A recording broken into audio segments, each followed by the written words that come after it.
वर्षभर परिस्थिती निर्माण झाली आहे एक्सपोर्ट बद्दल. त्यामुळे आता अशी परिस्थिती निर्माण झाली आहे. तरी आजच्या मंत्रिमंडळाच्या बैठकीमध्ये यावर नक्की चर्चा होईल. माननीय मुख्यमंत्री देवेंद्र फडणवीस यांनी मागच्याही मंत्रिमंडळाच्या बैठकीच्या वेळी काही काय नेमके याबद्दल केलं पाहिजे याच्या सूचना प्रधानमंत्र्याला दिल्या होत्या. आज त्याचा पूर्ण आढावा मला वाटतं मुख्यमंत्री घेतील.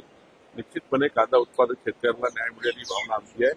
त्याबद्दलचा मी सुद्धा याच्यामध्ये लक्ष घालेल.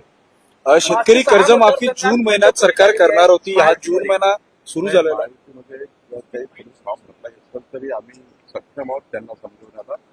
आमच्या काही लोकांनी फॉर्म भरले त्यांना आम्ही कमी करायला लागलो. अब्दुल सत्तार म्हणाले भाजपने शिवसेनेचं नेतृत्व छाटण्याचं काम सुरू केलं आहे आणि तसं होत आहे की आपल्या मुलाच्या उमेदवारीबद्दल नाराज दिसते आणि मुख्यमंत्री त्यांना पाचारण केलंय. समन्वय समितीच्या बैठकीत ठरलं होतं की आपापल्या नेत्यांनी आपापल्या आमदारांना मंत्र्यांना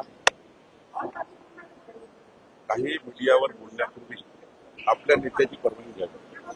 अब्दुल सत्तारांनी माननीय एकनाथ शिंदे यांची परवानगी घेतली का हे विचारावं लागेल. शेतकरी कर्जमाफीच्या संदर्भात आजच्या कॅबिनेटमध्ये चर्चा होईल का? प्रत्येक कॅबिनेटमध्ये शेतकरी हा विषय आधी असतो, पीक पाणी विषय आधी असतो, नंतरच कॅबिनेट चालू होतं. पहिल्यांदा जलसंपदा आढावा, पिण्याच्या पाण्याचे साठे, स्केअरसिटी, नंतर शेतकरी आणि शेतकऱ्यानंतर मग आपण कॅबिनेट चालू करतो. प्रत्येक मंगळवारी यावर चर्चा होते आणि यावेळी होईल. शिंदे सेनेचे आमदार सूर्यवंशी यांनी म्हटलंय की लाडकी बहीण योजना राजकीय फायद्यासाठी आम्ही आणली. नाही, असं काही चुकीचं आहे. कोणी काय बोललं मला माहिती नाही. काही राजकीय फायद्याची नाही आहे. मी आधी सांगितलं काही नावं कमी झाल्या याचा अर्थ असं नाही की परमनंट कमी झाले. काही नावं जरी अपात्र झाले असतील त्यामध्ये जर काही पुन्हा त्याचं तपासणी करता येईल सरकारला. जर काही चूक झाला असेल तर ते दुरुस्त करता येईल. पण याचा अर्थ असा नाही आहे कुठल्याही पॉलिटिकल फायद्याकरता कुठली योजना आहे ते आमचं ब्लडही नाही आहे.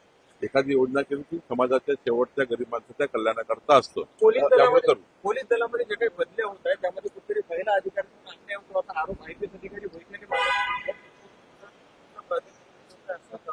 एखाद्याची बदली त्यांच्या मनात झाली नाही त्याचे आरोप लागतात. त्यामुळे त्याचा विचार काय त्यांचा आरोप लावला बघितला तर पण बदली आपल्या मनात झाला नाही तर असे विचार येतात माणसाला. नागपूरमध्ये काँग्रेसला इंटरनॅशनल उमेदवार दिलेला आहे. काँग्रेसनं नागपूरमध्ये इंटरनॅशनल उमेदवार दिलेला आहे. तो भाजपचे 100 मतं फोडतील असा दावा काँग्रेस नेत्यांनी केलेला आहे.